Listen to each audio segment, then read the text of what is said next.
To great presentation. I look forward to giving many more, but thank you for the introduction as well.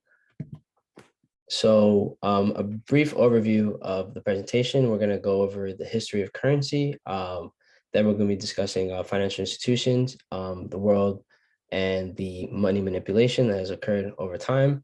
And third, we're going over what is blockchain and crypto, Bitcoin basics, and more. And lastly, we'll be discussing how to invest. So brief history of currency in the US.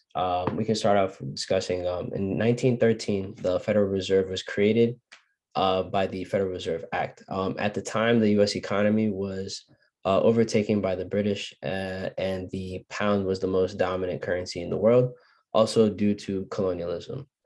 1944, during World War II, delegates from 44 countries met in New Hampshire to craft the Bretton Woods Agreement, which allowed the US dollar to be the convertible to gold and crafted the US dollar to be the medium of exchange for as what we know as the foreign exchange market. So what that means is anytime a country is importing and exporting goods, still to this day, it is done in US dollar. So that means every country has to have a reserve of US dollar in their bank. Lastly, in 1971, under the Nixon administration, the US dollar became detached from the gold standard, ending the agreement that had occurred in 1944, which it allowed the dollar to become in a fiat system. So fiat is a paper system that is now controlled by the Federal Reserve and the government, and they are listing the amount of money that could be printed on an annual basis, and also they are controlling inflation rates as well. So financial institutions of the world, as we all know, the IMF stands for International Monetary Fund, and their role is to foster global monetary cooperation, secure financial stability, facilitate international trade, and promote employment and sustainable economic growth to reduce poverty around the world. Second, the World Bank is an international organization dedicated to provide finance, advice, and research to developing nations. So how is this relevant to us in Ethiopia? For example, Meles had a very strong take on the IMF and the World Bank. So the World Bank and IMF have preconditions for their loans in the fourth developing countries especially. And for an example, Ethiopia has taken loans from the World Bank previously, but he did not agree with their approach, which was allowing the World Bank and the IMF to have a large influence on our economy. And he was unconvinced by the prescriptions of the IMF and the World Bank. He held back on accepting international loans until the conditions were met and won the administration of the World Bank chief economist at the time. As such, he laid the foundation of the Great Renaissance Dam, largely without having to seek help from international institutions. He used money from local taxes and donations from Ethiopians all around the world and at home via government bonds. Other examples of money manipulation are in the US 2008, we faced a huge recession. Banks were providing faulty loans. Thousands of people lost their homes and became unemployed while the banks were bailed out. So the people that were responsible for making those decisions were actually paid to walk away without getting any jail time or facing any consequences, while the majority of Americans suffered deeply, and unemployment rates were all-time high at the time. Zimbabwe, another example of hyperinflation. The Zimbabwe dollar crashed in 2008, 2009, right after they faced sanctions from the US due to some regulations that they had.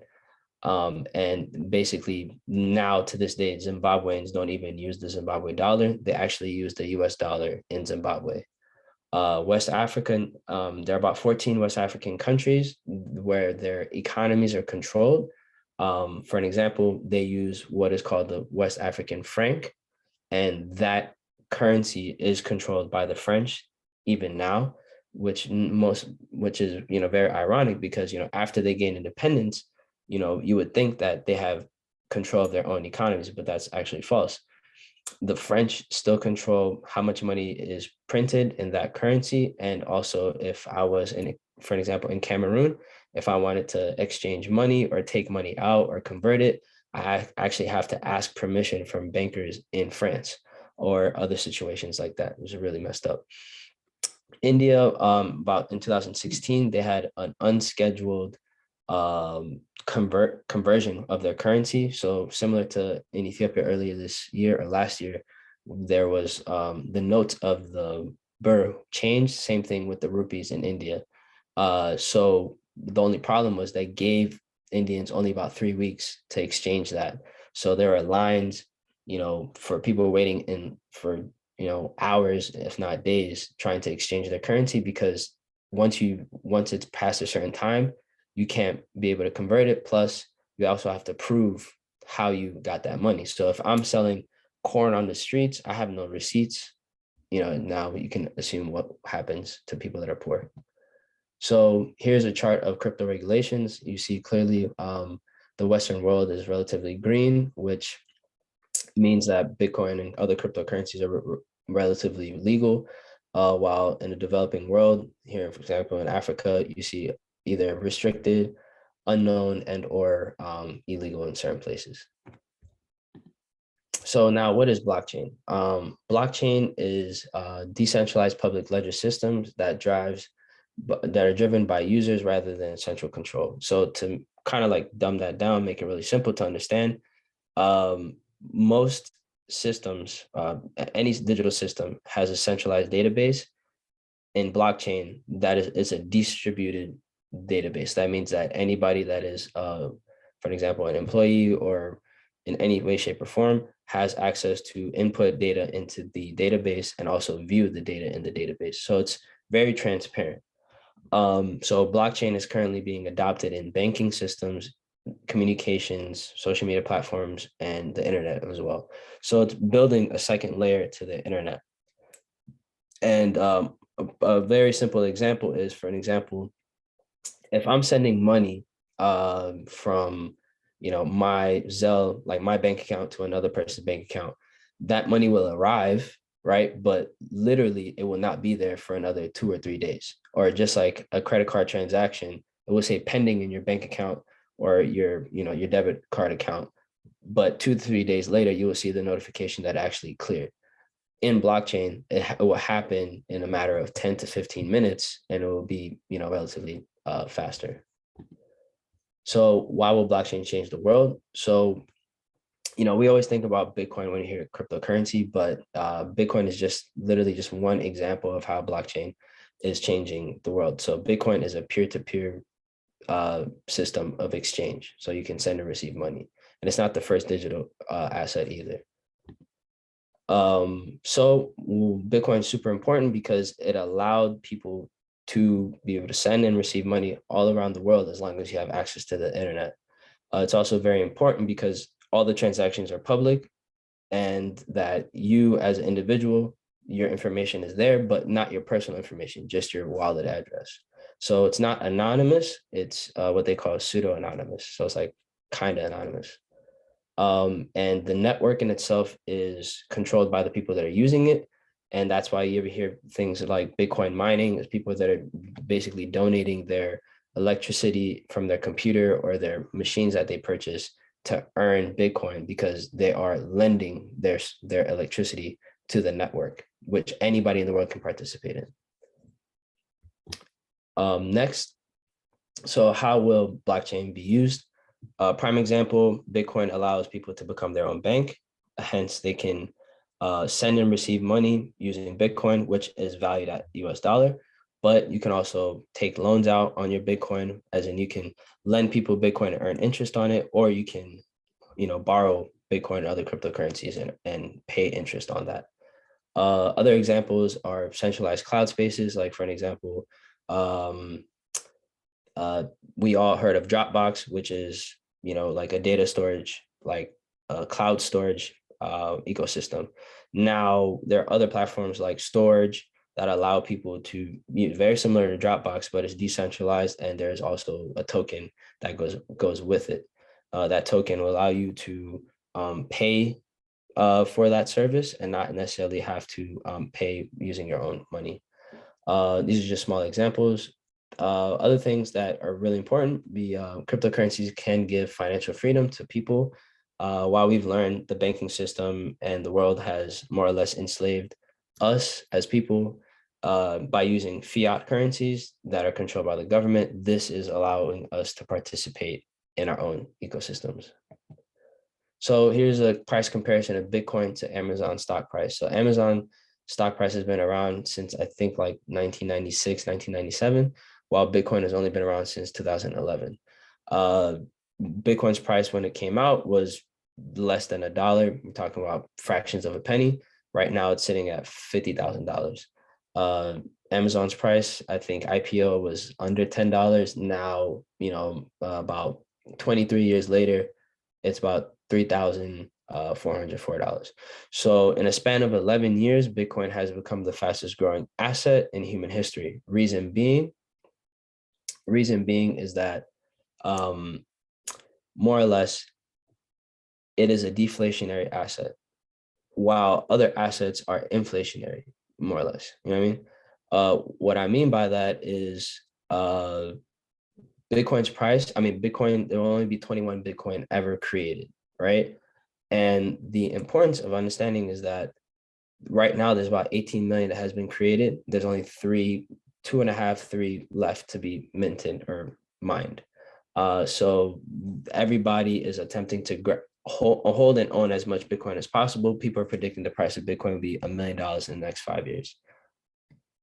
I can go ahead and continue. So how to get started. So prime example, how to get started is, you go ahead and just buy some. This is really, really difficult for people to understand, but we have access to more or less, many, many different applications. So you've heard of Cash App, you've heard of Coinbase. So I always recommend people to just go ahead and buy some on Cash App and Coinbase. It's very, very easy to access. Only difference is that some apps give you access to the wallet. That means you can send and receive Bitcoin, and then others don't. So Robinhood, Venmo don't allow you to have access to your wallet. That means I can't, if I have Bitcoin on my Robinhood, I can't send it to someone. I'm gonna have to sell it to US dollar, then take that money, put it in my bank account, then send it. Versus on Cash App, I can swap my cash into Bitcoin, my Bitcoin to cash, and send both because I have access to that wallet. Give me 1 second.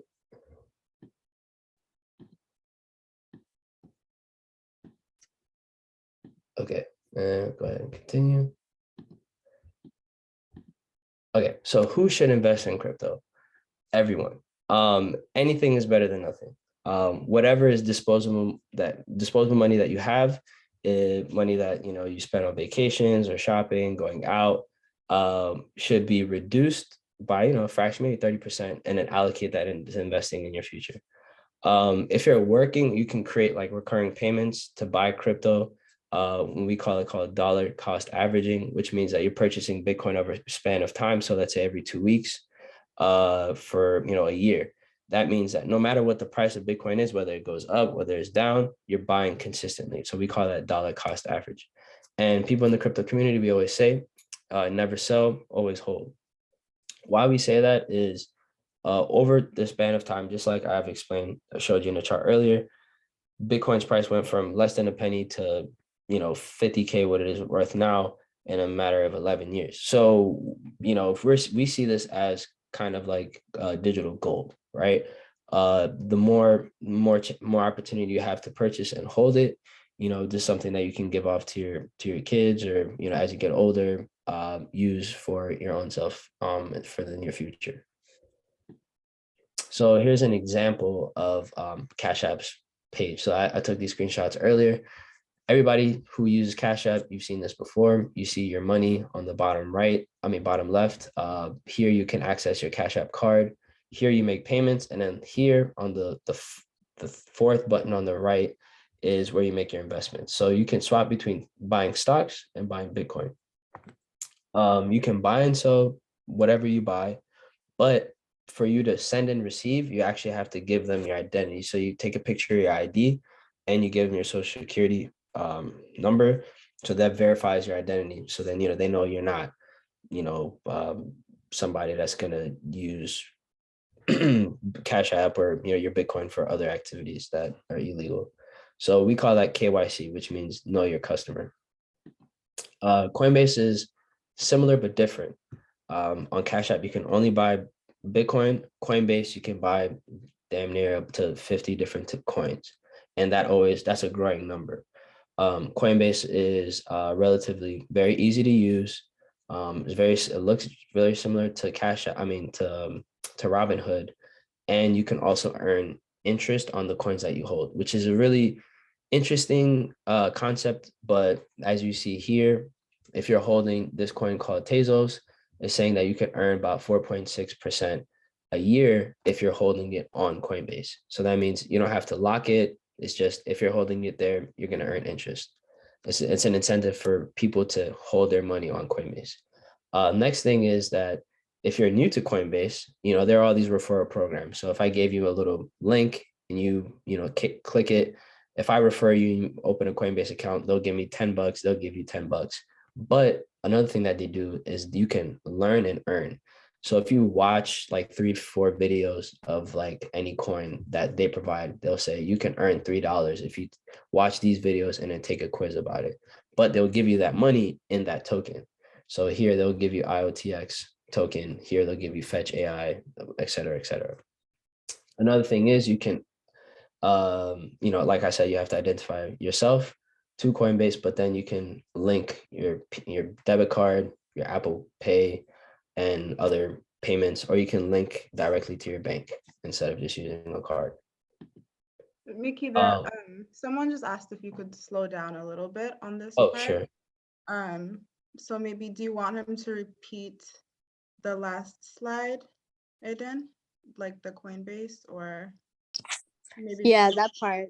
The part about like holding like locking or something, like you have to lock and earn interest. Yeah. So in crypto we call it staking. Essentially what staking means is you are basically lending your money to a platform. Here, you don't necessarily have to lend your money to Coinbase. Just you holding, a certain asset on Coinbase will allow you to earn interest on it. So I don't have much Tezos on this wallet, right? But even though I only have like $1.14, I'm earning 4.6 interest on that $1.14, right? If, for an example, if they gave interest, if I have 83 of these tokens, and if I was earning 4.6 interest on this token, and I have about $4,000 in there, that means in a matter of a year, I might earn 4%. So that's about $400, right? That I would earn if I was holding that asset and I had that much money in it.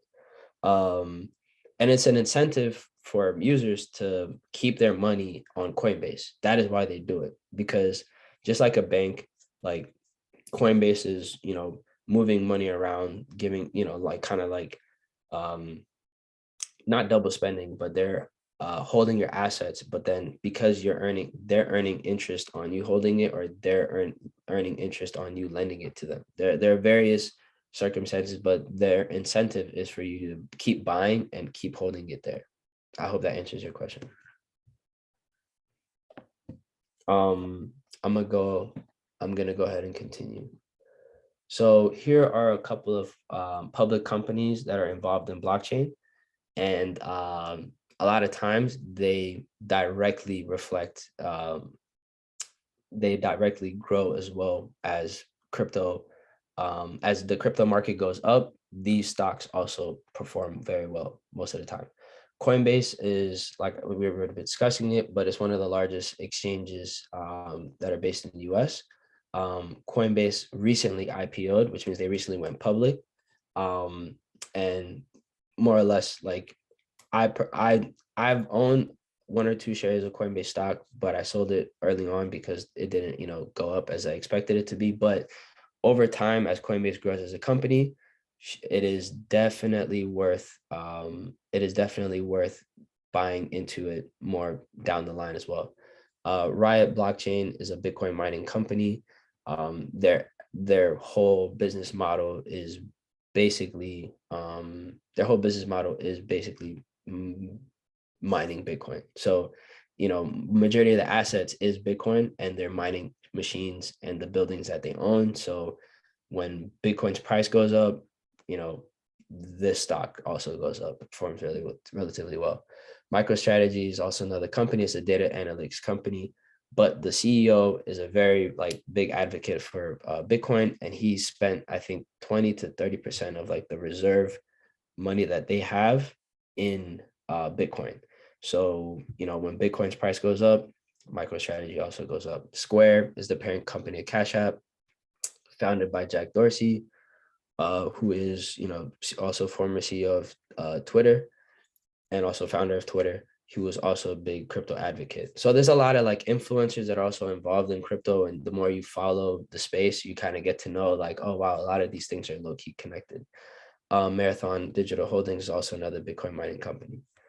But yeah, so with this slide, I'm kind of make some, not recommendations, but just kind of telling you what I like to look at.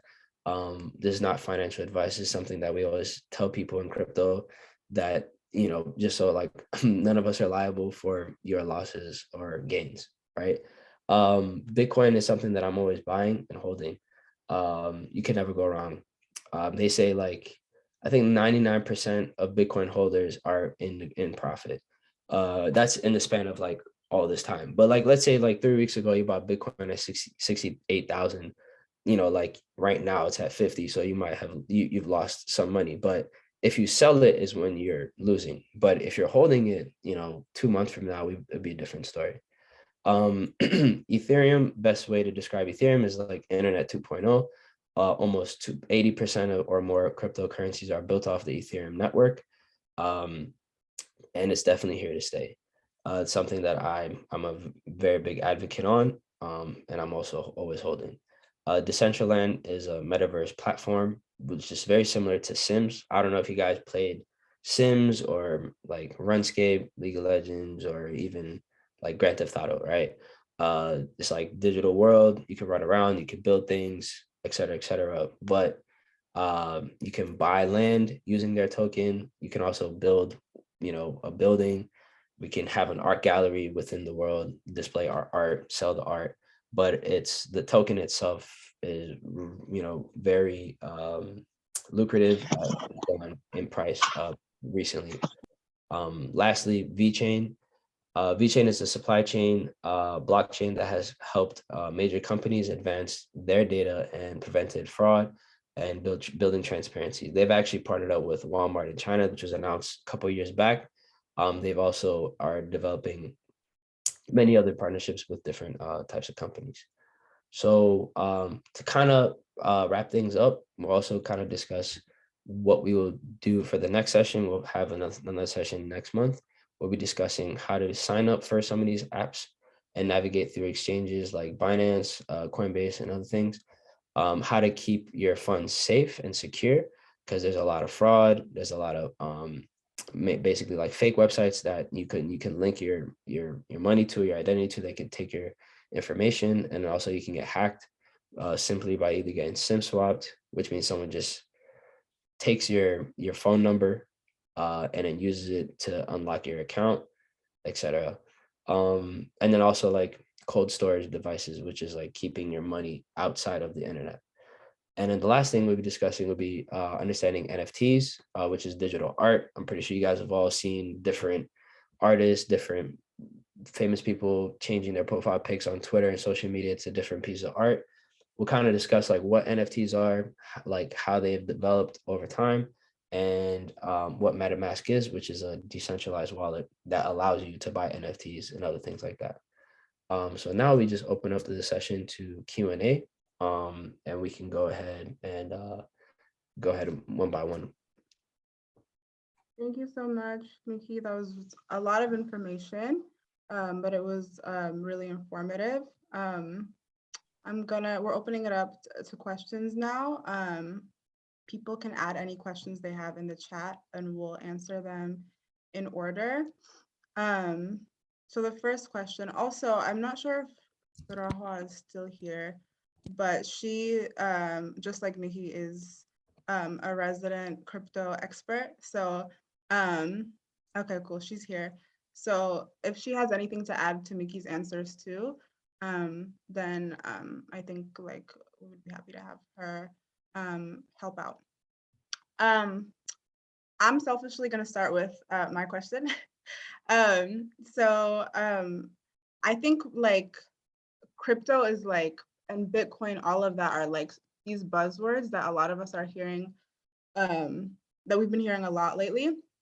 And I think it's a good thing because it's encouraging people to invest, but it's also scary. Like I invest a little bit, you know what I mean? Like in mutual funds, some stocks, things like that. But like what we hear about cryptocurrency is that it's really volatile. Like the prices go up and down like all the time. So to somebody like me who's afraid, because I'm afraid I might like lose money because it's going up and down all the time, like what would your advice be? So the advice that I give is not to necessarily look at not to be afraid of losing money, because the whole point of investing is, I mean, you're investing to gain more money down the line. I mean, people are short-term investors. 'Cause a lot of people ask me like, hey, like I heard someone made, 50,000 off of like Dogecoin. What's the next like small like coin like that I can buy into and like make a large amount of money? And I always tell people not to think of that, because that's what people call FOMO, like fear of missing out. That is like, that's like very parallel to like gambling, right? And so that's one side. The other side is fear. It's like, oh, I don't want to jump in because I might lose out on what I have. So you have to find yourself somewhere in the middle where you're making like very wise decisions on how much you're spending, how much can you spend based on how much you're making, and what makes sense for you. So like everything is more or less prescribed to you as an individual. And also you got to think like, okay, if I've known about Bitcoin for about 3-4 years now, right? But I've had about $2,000 to invest, and I spent all that in bonds and ETFs and stocks that have only turned my 2000 into like 4,300. And then if you were to compare like what the price of like Bitcoin and Ethereum were, just those two, right? And say, okay, if I put $2,000 in the beginning of 2018 or at the end of 2018 in those price at that time, like what would the value of that be over, the 3-4 year period? So obviously all these things are investments, right? But at the end of the day, Bitcoin and cryptocurrencies in general are new, and they're relatively like people are just becoming more and more aware. Even though Bitcoin's been around for about 10 years, it just hit mainstream like during COVID and now. So like people are still becoming more and more aware about it. Like for example, El Salvador announced like earlier this year, like their national tender is Bitcoin, not the official currency of El Salvador, but it is legal tender in El Salvador. So you can buy a Big Mac with Bitcoin in El Salvador. So like when things like that happen, you start paying attention. It's like, oh wow, like countries are adopting it, right? The mayor of Miami is a huge advocate of Bitcoin, where he's giving the opportunity to pay his like city employees in Bitcoin. Odell Beckham Jr. just signed a deal with Cash App where he's getting $53 million of his NFL contract in Bitcoin. And that's like I think 5 or 6 year contract that he has, that he's gonna earn 100% of it in Bitcoin. So when things like that are happening, you kind of pay attention, like, oh, like why would someone rich do that? Because they know even if Bitcoin's price goes to 25K, which is 50% down, they know that 5 years from now, it's only an upward trajectory. Yeah, and I think like what was reassuring like on the slide to me too, like that graph was really helpful because like, you know, we hear like, you know, one day Bitcoin will be like whatever, 70,000, the next day it drops to 30,000, and that's scary. But like when you look at that graph in the long term, overall, even if it's fluctuating a lot, it's like it's a like an increase, like a big increase in the long term. Absolutely. Yeah. So yeah. The Any, next, mhm. yeah. I was gonna say, is there other questions? Are they in the chat or? Yeah, I can ask you. We have them. So somebody asked, what is NFT? I think you talked about that at one point. So what is NFT? This is one of my favorite questions because like I'm relatively very involved in the NFT ecosystem. So NFTs are called non-fungible tokens, right? NFT. What a non-fungible token is that it is different than fungible tokens. So like Bitcoin's a fungible token. Every one Bitcoin's no different than the next Bitcoin, right? They're all valued the same, right? No one Bitcoin's greater than the first one. The first one created is not better than the last one. NFTs are non-fungible tokens, which makes each different token, right, different than the other one. So that means that they all could be rare. Um, and this is revolutionary in art. For an example, art pieces, right? A lot of times you can make you can make multiple copies of the same art piece, but you know, how do you verify like what is real, right? If I'm if I'm Louis Vuitton, right, and I make 100 t-shirts, right, and I said I'm only going to make 100 of these, how does Louis Vuitton verify that's theirs, right? You got a receipt, you get the box, you get the bag, right? But you see all the time in the streets in New York or LA, like people sell fake Louis bags, t-shirts, whatever. In the crypto space, just generally, the fact that it could be verified is what makes this so revolutionary. So that means that if an artist was to make an NFT of their art, whether it's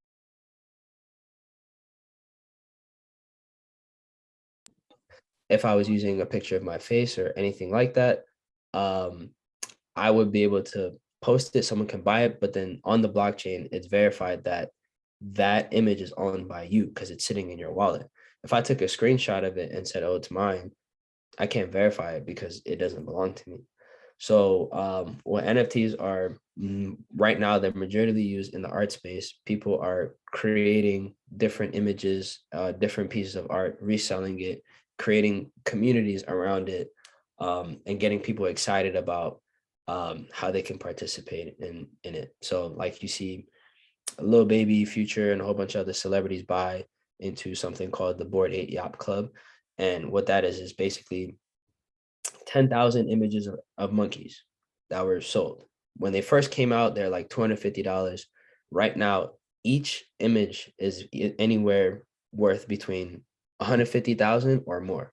Some of those pictures of monkeys sold for, I think, like 1.2 million earlier this year. So mind you, these are just pictures of monkeys. And it sounds crazy, right? But now that's like Picasso or like a Van Gogh, right? Like that's what it's worth now because of the community. Everybody, it's exclusive. There's only 10,000 of them, right? And you can also verify that you have one. So it's more of like it's like bragging rights or like having like a check, a blue check on your social media. When you put that up there, it's like, oh, like Steph Curry has one and I have one. I don't have one. I'm just saying, like, if I had one, right? Like that is like kind of like bragging rights in the crypto space that people have. Kind of like going into like too much into it, but yeah, that's what NFTs are. What's the next question if we have any?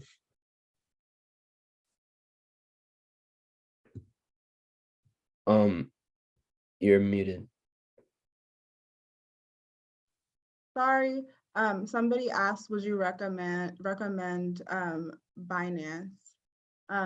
Rahwa also answered this in the chat. She said Binance has two entities. The US entity pretty much has the same assets as Coinbase. The international entity has many more assets and services they offer, but it's not available to us. Yeah, that that right there, she answered that perfectly. I mean, I recommend Binance, Binance US. Like I have both a Binance US and a Binance.com account. Um, like I'm not like legally, I'm not supposed to have a Binance.com account. I just use a VPN for it. And I have a cousin in Canada. I use his identity to use it. But I recommend Binance. It's easy to use. You also verify your identity, which isn't necessarily a big problem. And you're allowed to stake on there, as in you can earn interest on your assets. You could do leverage trading, which means that very similar to options where you can bet on the price of something going up. Um, and I highly don't recommend leverage trading, but you know, it's a good way to make money if you know what options are. It's very similar. So yeah, Binance is a good exchange. Just be careful with any exchange that you use. I'll give you a perfect example of something that people use in crypto. They're called Google authenticators. Like I'm pretty sure you are familiar with Google authenticators, where basically are every time you sign up to something, you get a text message saying you have to use this code to verify, this, right? Or if you're logging into your Yahoo and you got to change your password, they'll send you a text message saying, verify that this is you, right? Google Authenticator is an app that's connected, it's owned by Google, but it allows you to sync any exchange you have, whether it's Coinbase, Binance, or whatever. And you see like all these different codes every 60 seconds, a new code is given to you, right? So I have different accounts for different things, but why this is important is because, let's say I got SIM swapped, which actually did happen.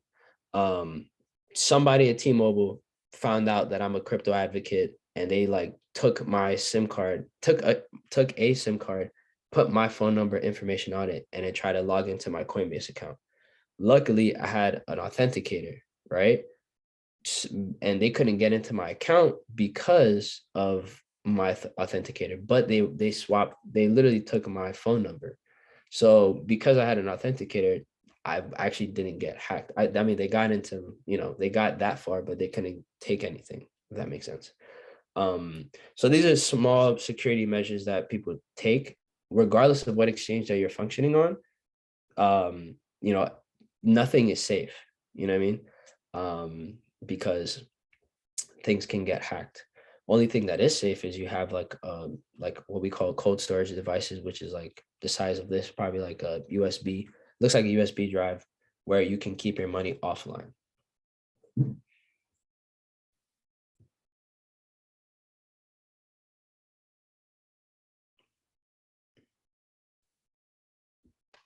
I keep unmuting and then muting myself again. Okay, anyways. Meron is in the chat. Trying to have your back. You were saying that your cousin in Canada invests by himself, right? Internationally, and you just help him out with it. That's what you meant? Yeah, definitely. Right.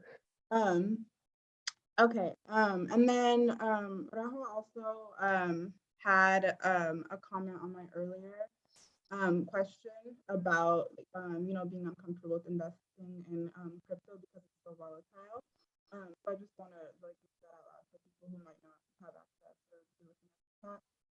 She said her recommendation is to start small and only invest in what you can afford to lose, especially in the beginning during the learning stage. That period will help you realize your own level of comfort with this volatile asset class. In traditional finance, there's an indicator called beta that marks the volatility of a stock in relation to the overall economy. Even within crypto, there's a subset of risk profiles. For example, Bitcoin is significantly Can you less. speak up a little Oh, bit? sorry. Sure. Can you hear me now? Mhm. Okay, so she was saying like that period of just only investing in what you can afford to lose will increase our comfort level with the volatile asset. In traditional finance, there's an indicator called equity beta that marks the volatility of a stock in relation to the overall economy. Even within crypto, there's a subset of risk profiles. For example, Bitcoin is significantly less risky than a small market cap DeFi asset.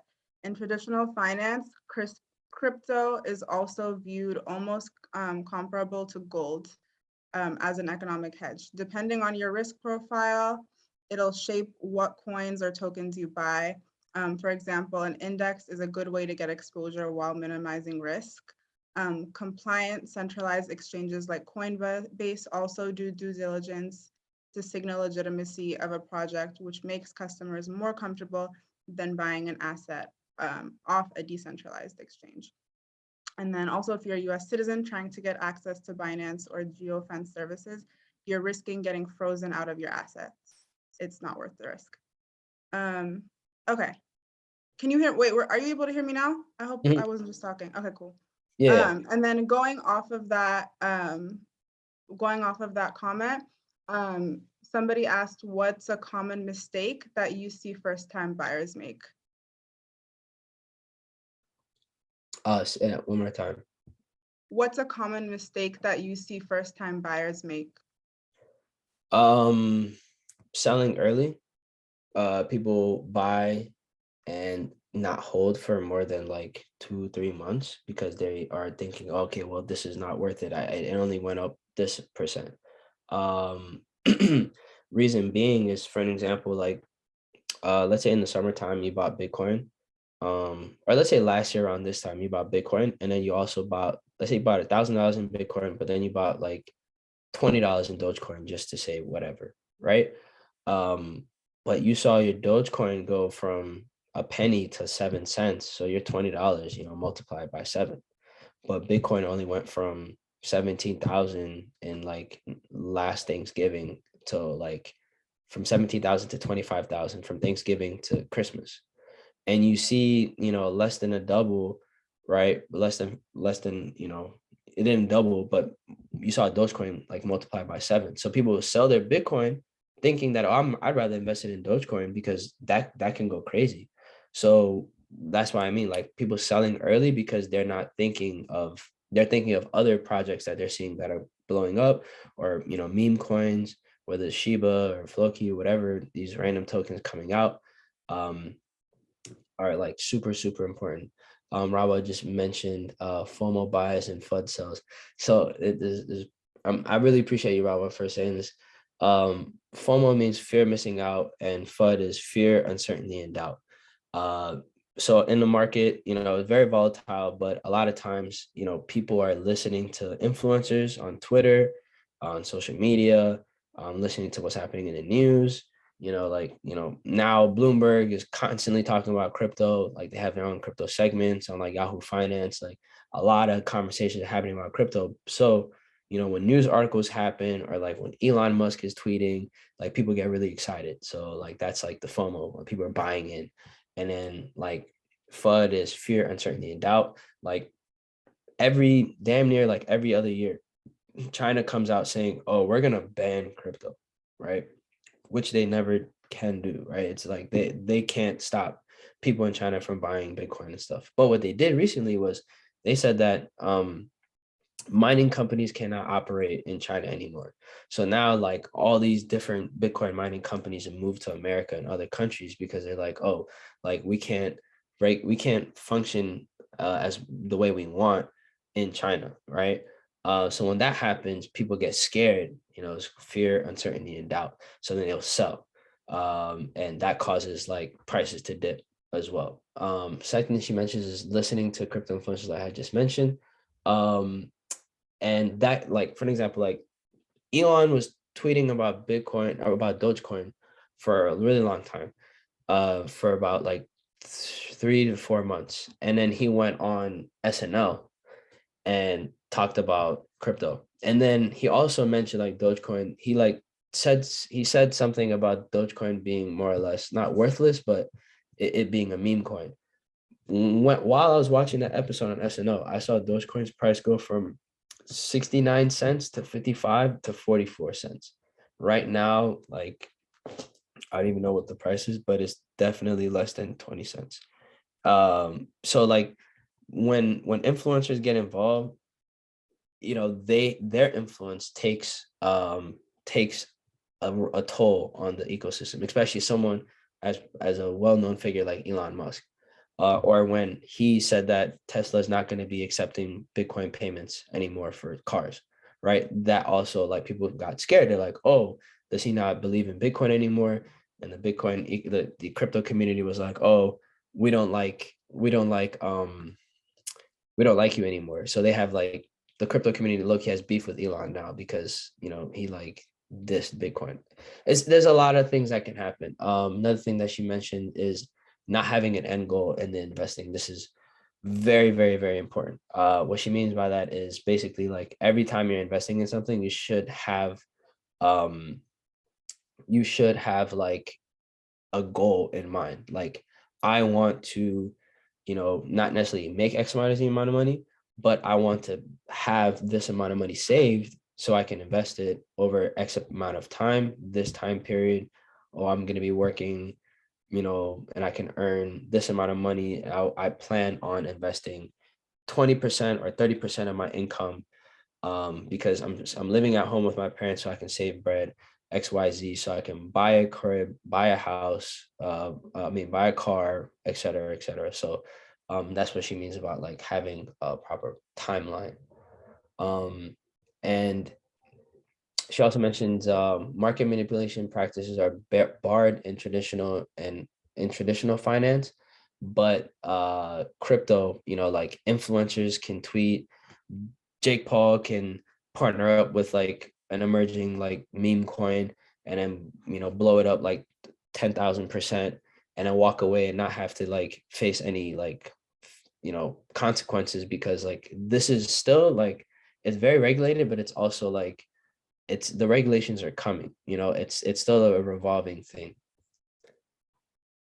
Somebody has their hand raised. I don't know if there's another question that was asked prior to Aman's. Yeah, there are some questions, but I mean, Aman, I don't know if you wanted to ask something or say something that was relevant to this question before we move to the next one. No, it was totally different, so you can wait. Okay, do you want to add it to the chat, or you just want to, I can just put you in line to ask it out loud if you prefer. Yeah, I'll type it in the chat. Okay, cool. Okay, so the next question was, do you day trade at all? And if so, how do you set your entries and exits? Oh, that's a good question. I'm not a day trader. I like to hold. The only things that I like trading would be, like, say for an example, if I know something's about to happen, if I know there's a major partnership that's gonna happen, or um like I've been involved in enough projects where people are giving me the heads up of like, hey, like my company is developing XYZ. We just partnered up with this organization, and we're listing a token 2 months from now.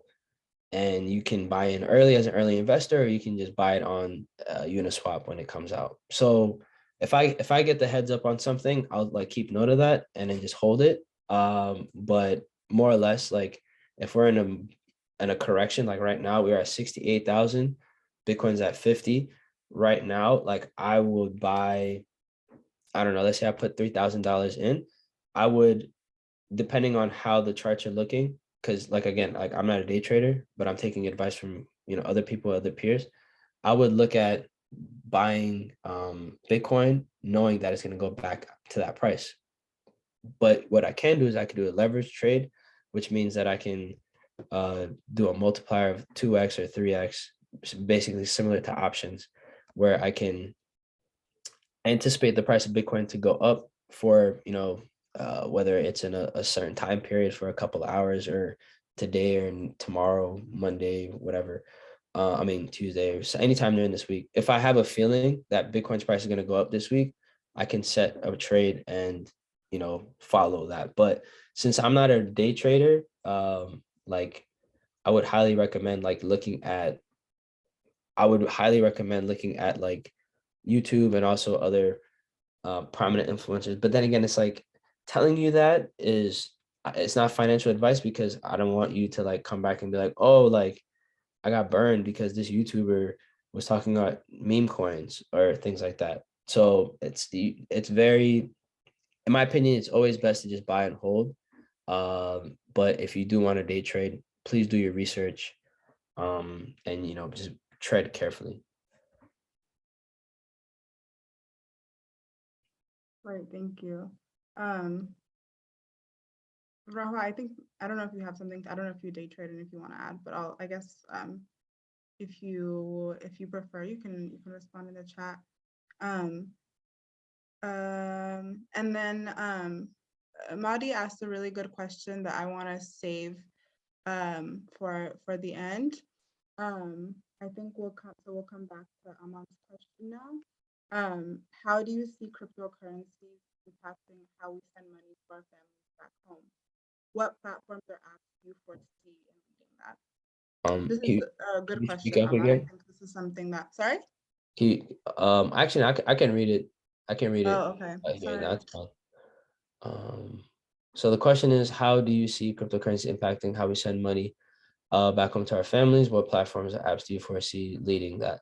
This is actually a really good question, and it's something that I've been ideating on for some time now, because in Ethiopia, there isn't like a Ethiopian Bitcoin exchange. The easiest way to buy Bitcoin is if there's a thing called Paxful, and there are other there's a Kenyan exchange. There are other exchanges like in Nigeria and South Africa that are African owned or semi-African owned, because Nigerians have a heavily influence from the Western world. South Africans are predominantly still controlled by the English and the Dutch when it comes to the economies, right? More or less, there are African exchanges that we can participate in, but when we're talking about physical cash in Ethiopia that you need to buy Bitcoin, the only way you can buy it is this platform called localbitcoin.org. And that is a peer-to-peer ecosystem. So what that is basically you go on local Bitcoin, you type in Addis Ababa, Ethiopia, right? Then it'll give you a list of who is in Ethiopia and who is selling Bitcoin, right? And those are actual people that are willing to sell you Bitcoin, right? But obviously, since there's only 4 or 5 vendors in Ethiopia, right, they're gonna price the price of Bitcoin 17 to 20% higher than the actual price is, right? So right now the price is 50K. They might sell you Bitcoin for 63, right? And you're gonna give them you would literally have to contact them, meet with them at a cafe, give them cash, and they will send you Bitcoin. So that's like the simplest way for, let's say, if we were as a collective to send money back home in Bitcoin, it would get there in 30 minutes. It'll be really fast. But the problem is cashing it out. And with everything going on, it's like not only is it cashing it out a problem, identifying yourself as someone that's Tagaru is a problem, right? So we have to find ways to kind of navigate the best way we can navigate and keep our family members safe and things like that is working with people that more or less that we can trust, and that can also provide services like being able to turn cash into Bitcoin and vice versa.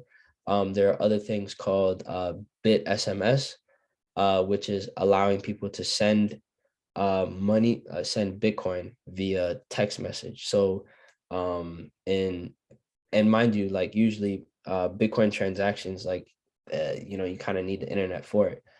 Bit SMS and other platforms, I forget the name of, there's a device that allows you to connect your mobile device to satellite like radio signals, right? So that means that you can send text messages being in the middle of nowhere successfully. More or less, that will provide, let's say, without having access to the internet, you would still be able to, send and receive text, and therefore, it can also can also be allowed for you to send and receive Bitcoin through text messages. So yeah, I mean, what platforms? Like I said, I mentioned Paxful. Also can look into other, like I said, Kenyan and other Nigerian exchanges. But as of right now, local Bitcoin would be the easiest way for, if we're sending money back home in Bitcoin, for them to cash it out is via localbitcoin.org.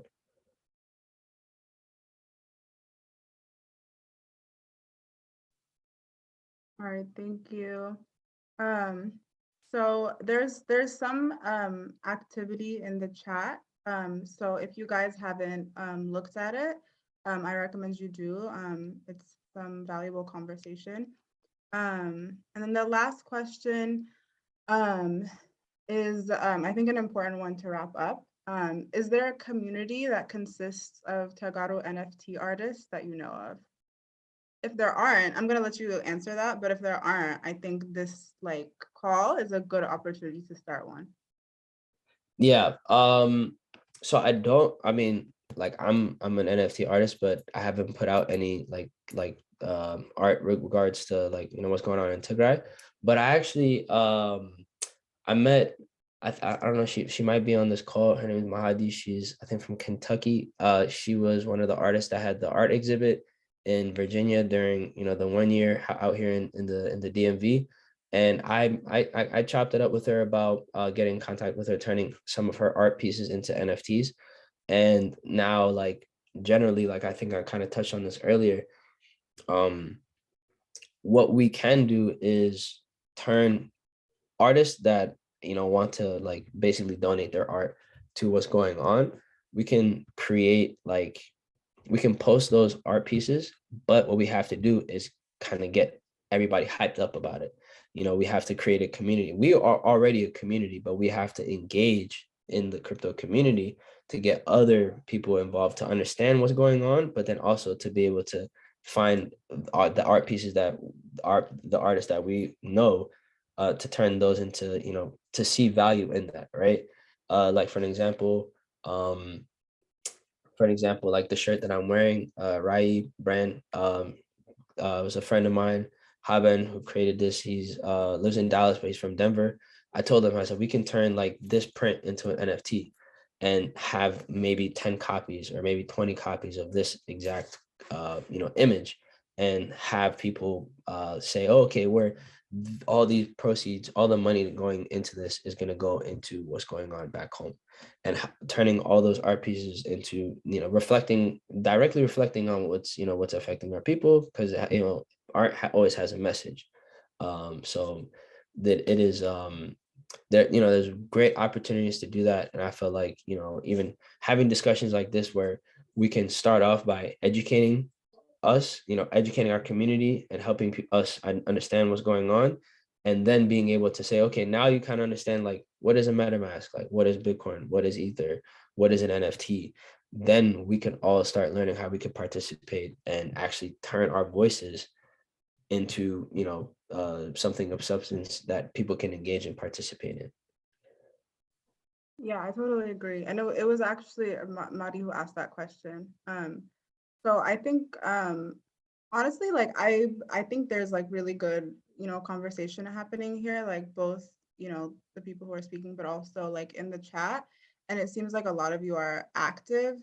I think maybe what we could do is start some sort of like group chat, where, y'all, your community, maybe I'll join, maybe not, but like where you guys could discuss and like continue this conversation and also like advise each other.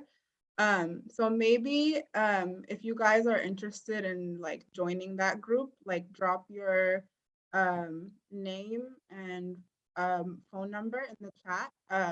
You can send it directly to either me or Sharon, the Tagaro TN. If you don't want your number like for everyone to see. You Then cut maybe. off for the last 10 seconds. Can you say that again? Yeah, I'm sorry guys. I was saying, can you hear me fine now? Yeah. I was saying, like, to continue this conversation, maybe we can make some sort of group chat. So you guys can drop your like name and phone number in this chat. You can, you can do it directly to either like me or Sharon, the Tagaro professionals network like account, and then maybe we can just start a group chat and you guys can give each other advice. You could like just continue the conversation on how to best support our community through this too. Because I think this is really important and we don't want to cut off the conversation. And like he said, we're going to be having another session next month on how to like actually like sign up and begin investing. So it'll continue that way too. And then I think that's all. I mean, for me, like I'm really thankful for this, Mickey, because I think like our Tagaru, like in general, our community, especially like the generation like who came here for the first time, and then also like the children of those who moved here from Tigray. You know, we have to learn all of this on our own. We don't have like parents and generations of like people who came before us here who've been investing. So it's really important that we support each other and that we're teaching each other. So if you came to this session, like I encourage you to invite all of like those around you to also come to the next one so we continue learning. I think our community is really good at saving money, but like not growing money through investments. So yeah, we need to work on that, like to be able to support our people back home too, especially with what's going on right now. So Mickey dropped his Instagram and Twitter in the chat. You're welcome to, if you guys want to share your like socials too, so we can add each other, you can do that too.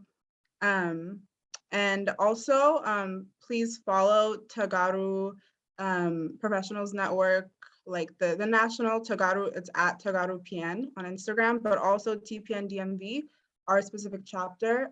We are at TPN DMV on Instagram, so please follow so you know about our future events. In terms of upcoming events in the near future, like Mickey said, we'll be having another session on crypto next month. And then also for those who are in the DMV, we're going to be having a brunch event next month. It'll be like a networking opportunity for us to get to know each other and connect. And it'll also be a fundraiser. So we're going to be asking people to purchase tickets, and the money that we make from those tickets are going to be going to our people back home. So please check our Instagram and look out for that. We'll have a flyer going out probably in the next week or so to be able to buy tickets and attend. So I'll close it there. I see people sharing their numbers, which is great. And yeah, anything to add, Miki? It looks like you do. Yeah, I wanted to add one more thing. Like I've been meaning to do this for quite some time now, and I wanted to give like a really special shout out to Sauron, Noam, Gannet, and everybody that's been involved in like helping me make this happen. Like this is great, and this is actually what we really need. Rawa is also someone that is like someone I want to give a very, very special shout out to. She is, very involved in crypto. I actually met her at a crypto conference at Howard University. It was called the Black Blockchain Summit. That's hosted annually at Howard University every year, and I've been a part of it. And to see, her grow in crypto and, kind of see ourselves every time we go to a conference and I see her, I get so happy because, when you see other people in crypto that are also Habesha, makes you happy, but she's also a very strong proponent. So if you want to follow up with Rawa and learn more about crypto, this is what it's all about. Crypto as a community, but, we also have to keep in mind, a lot of people in crypto, like a lot of people just understand like, oh, it's like all about freedom and, very pro-libertarian types of mindsets, but that doesn't necessarily mean, everybody has the same intention. So more and more, as we learn more about this, educate ourselves, I would, if I were you guys, if you guys don't have Coinbase, Cash App, whatever, sit down with your brothers, your sisters, your mom, your auntie, your uncle, your dad, sit them down, get them a Coinbase account, set up their bank account, make recurring payments so they can buy Bitcoin. And I did this for my dad. I have every week he's spending $100 to $200 in Bitcoin, Ethereum, and a couple other coins. And he doesn't notice the money going out of his account because, $100 a week isn't much. But, now that he's in the profit, he's like, oh, I think I want to put down more. These are small steps that we can take to kind of bridge the gap of like awareness, because we got to take the step and do it for our people, and then people are going to start learning and following. So I really, like I said, give a special shout out to everybody at TPN, and also Rawa for taking the time to comment and respond to people's messages, because she's not only a crypto advocate but an expert, and very much look forward into also bringing this as a panel discussion. And next time we have this, Rawa, I would like for you to be a part of it. Next time we talk about art, I would like Mahadi and other artists to be involved, and start really creating this cycle of growth, and not necessarily do it like monthly, but we can do it bi-weekly and things like that. The more and more people that we can get on board. And with that being said, I thank you guys so much.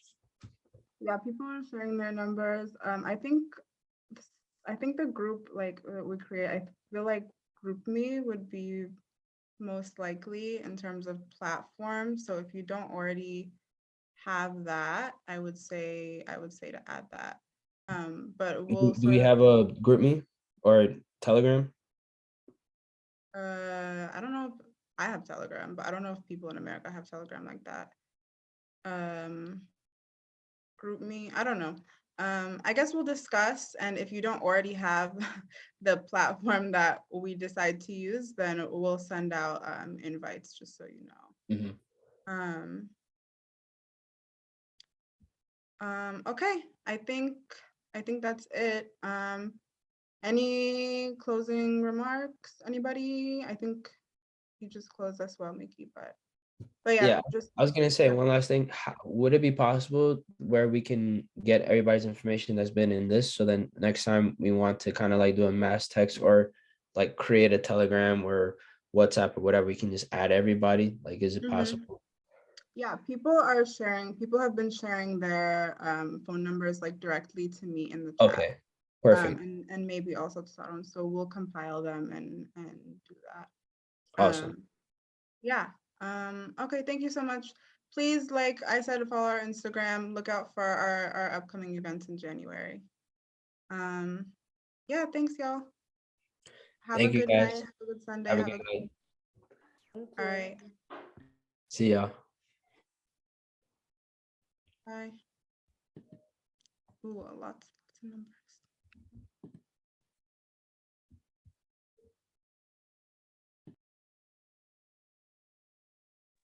Thank you, everyone. Have a good night. Thank you for coming. Oh, thank you for your time. We appreciate you. Anytime. Quick question. I joined late. Do you guys have any Instagram page or anywhere I can go to? Yeah. This is Ibra. Okay. Yeah. You can actually follow our page. It's our Instagram page is TPN DMV, and we'll be planning another one coming up hopefully soon with Michael. And you can just look on the page and see for any updates if we bring up any new posts or anything like that. But in the meantime, you can also put down your number in the chat, and we can add you to a group chat that we're going to try to start up. Sounds good. Thank you. I just sent directly to Luan my phone number and name. So. Okay, perfect. Thank you. Great job. Thank you, everyone. Thanks for coming.